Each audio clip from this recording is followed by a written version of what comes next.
Hi and welcome back, everyone. My name's Josh Anderson, and I'll be doing the Q&A on behalf of the panelists this week. Thanks for everyone who sent their questions through. It was a really great session.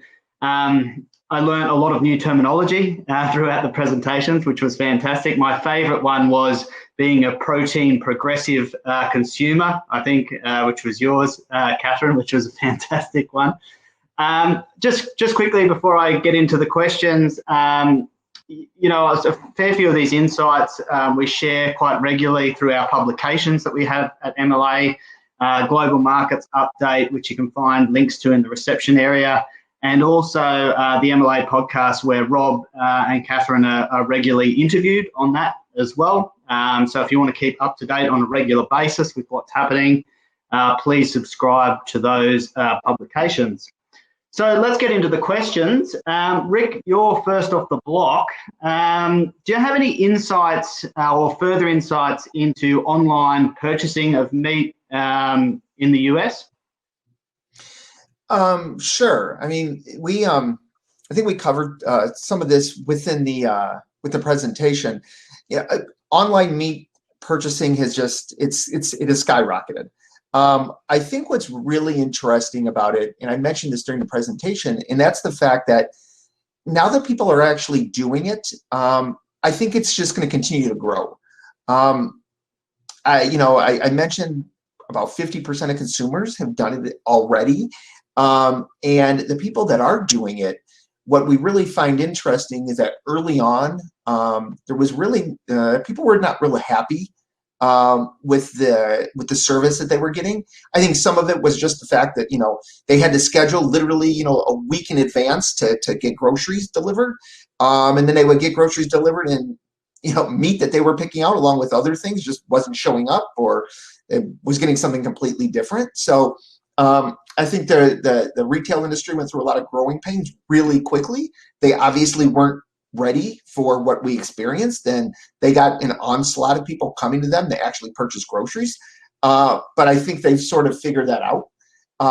And some of your bigger retailers now are doing it quite well. And I think because of that, people are now pretty happy with the experience. And as COVID continues to, as it continues to go on with really no end in sight until a vaccine is found, I think those people that are doing it now, they're having a lot better experience, and the retailers now have sort of figured out. So I really do think it's going to continue to grow. I don't see it slowing down any time in the future, especially is, like I said, as people have experienced it and they've had a good experience. It's going to continue to grow. So the delays that you mentioned there in terms of delivery of meat, was that just because the whole supply chain slowed down because of COVID transport issues? Well, what I was actually talking about is the fact that grocery stores themselves, they just didn't have the capability to actually pick orders and to schedule, whether it was for delivery or schedule it for pickup. They didn't have enough people working in the store to do that. They didn't have people trained to do it. The actual operations and infrastructure that the stores had, it just wasn't there. Again, there were stores doing grocery online pickup before COVID. They obviously had a head start, but pretty much all grocery stores realized we have to get in the game, because if we don't, we're going to lose that consumer to a retailer down the street who might be my competition, who's already doing this. So they were really thrown into it. And so, like I said, you could go online and say, I want to get groceries, and your next time slot is like a week from today. Well, that doesn't really help. If you can't leave the house, you don't have any food, you can't wait a week for the grocery store to actually deliver it. So it's things along that lines that I think have improved a lot.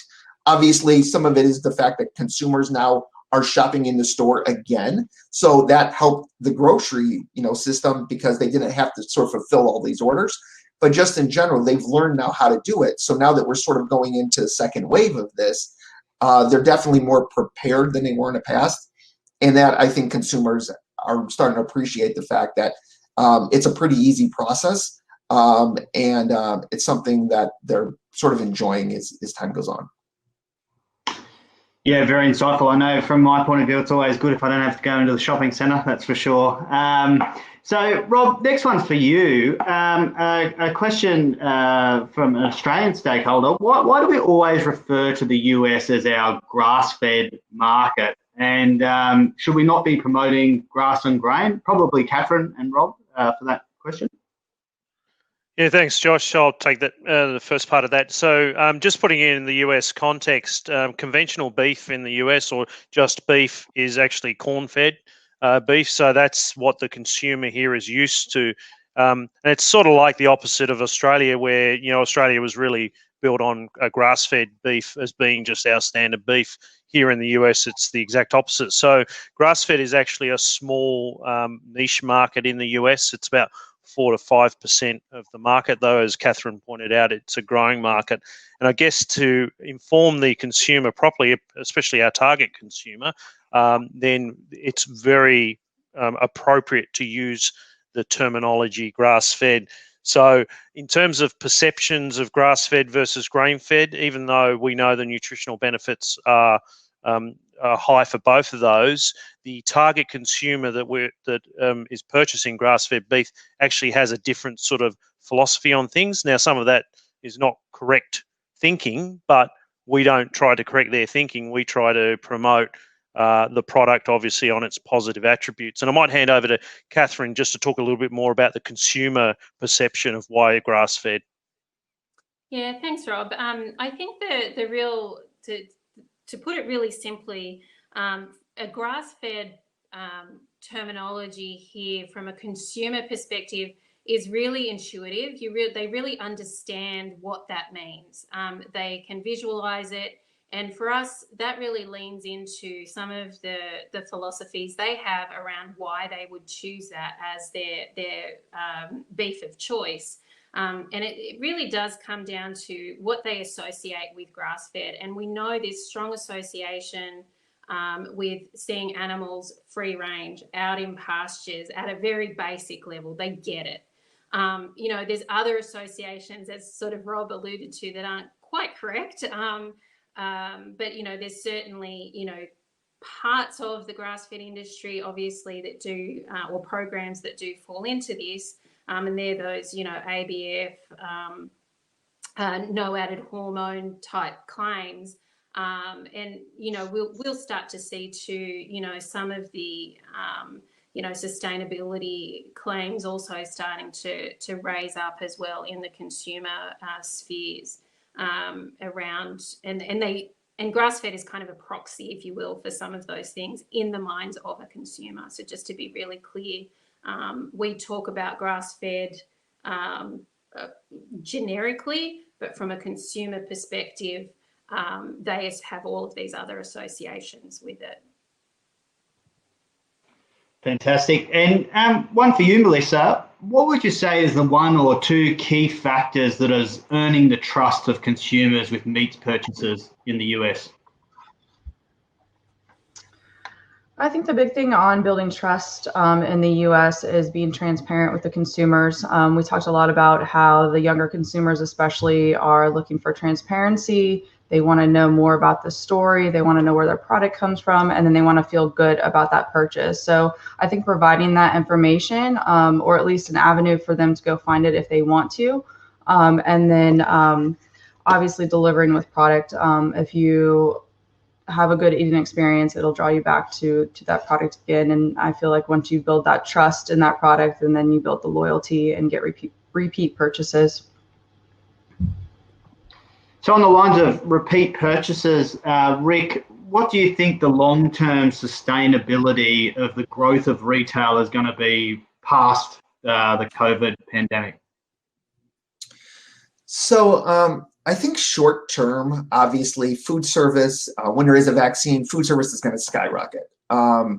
Short term, people are kind of sick of being, eating all their dinners basically at home. A lot of people really miss that social aspect. That's the biggest thing that the food service industry sort of provides. So I think short term, we're going to see the floodgates open. Restaurants are going to be filled probably pretty quickly because people just want to get out and want that experience. However, I do think that sort of long term, I think there's going to be a fundamental shift. So a couple of years ago, food service really overtook retail in terms of how much money people were spending, and it was food service was on a pretty steep trajectory, and food sales was sort of coming down. I think it's probably going to level out a bit more than probably where it was headed. There was so like in academia, they talk about that if you do something over a 2-month period, it changes your behavior habits. Obviously, we've been doing this now for 8 months. So behaviors are changing. I mentioned before, people are tired of cooking at home. They're looking for new things to do. They're trying out different cuts. They're cooking different ways. They're using different tools. I think Catherine mentioned that in her presentation. So I think people, like I said, immediately, people are going to be like, I've been doing this way too long. I want a change. But long term, I think people have realized that, they enjoy cooking. They're able to experiment. And I think long term, that's probably going to settle in. We're just not going to see food service grow as quickly as it was growing pre-pandemic, as more people continue to cook at home, and probably will just do that, I think, long term. And Catherine, sorry, Catherine. Going to add in, I think there's a really interesting merging of retail and food service happening as well. And I think you guys, Melissa and Rick, kind of alluded to that in your presentation as well. And we were seeing it before COVID, but we're certainly seeing it escalate even further, I think, now, where retail really is diving deep into the food service arena and trying to own part of that as well. And I think that is not shifting anywhere anytime soon either, because it's this really nice hybrid at the moment and gateway for people to actually get their food service hit without necessarily having to deal with what the food service segment is under at the moment with restrictions and so forth. So when you talk about retail moving into that space, are you talking about sort of the packaged meals, here's everything you need to cook a meal at home, or are you talking about end product cooked, ready to eat? More the latter, Josh. I think it's end product ready to eat. I mean, we're even seeing, home meal delivery from retailers now. I think you might have, Rick, put it in your presentation, like Wegmans has gone all in with Uber Eats. So you're seeing this real shift in the landscape where retail is using this opportunity, where people are really looking to retailers for their food solutions. They're really using that opportunity and taking it right through the food service sector as well. And they're trying to own that space because I do think, pre-pandemic, they were losing ground to food service operations. They're trying to make up some ground now. Yeah, and I was going to say, and I just want to add on to what Catherine was saying, is I think we're seeing, more pre-pandemic, but I think what we have been seeing is the shopping experience, the retailer experience, it's changing. And to differentiate, that's exactly where retailers are going, right? You got a lot more types of retailers like Wegmans trying to break into the U.S. market, where they're trying to provide more of a food service experience, where you can get, sushi, you could get barbecue, and it's more than just going to the hot food section in the middle of the store. It's actually having little, restaurants and things within the stores. So I do think that's probably where retail is going long term, is consumers are looking more for that overall experience as opposed to just running in, buying something and walking out. Yeah, I remember my experience in Europe was that, people would go on a Friday night out to Harrods and a lot of the big retailers, high-end retailers, to go out for a meal. It was a really special occasion. That's surprising to see it's happening in the US, but very interesting.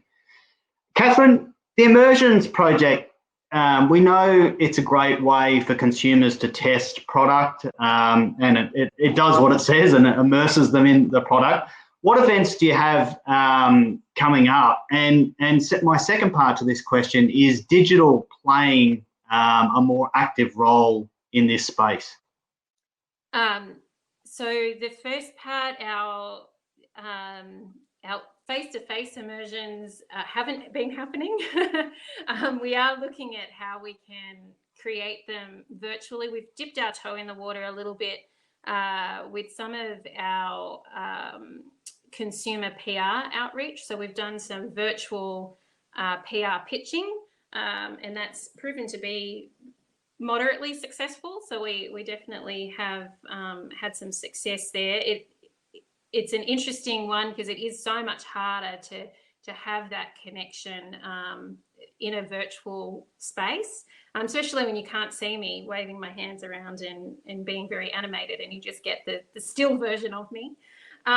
In terms of what we have coming up, there's a whole range of things on the consumer side, but on the food service side and the trade side, it's been more personal outreach and understanding where those chefs are at and what they're up for, and really tailoring our offering to those needs. And so we haven't done the all-in type immersion programs that we've run in the past in a virtual world, because it's pretty patchy in terms of where chefs are in all the different segments. A lot of them, unfortunately, are out of their job, have moved on to different careers even.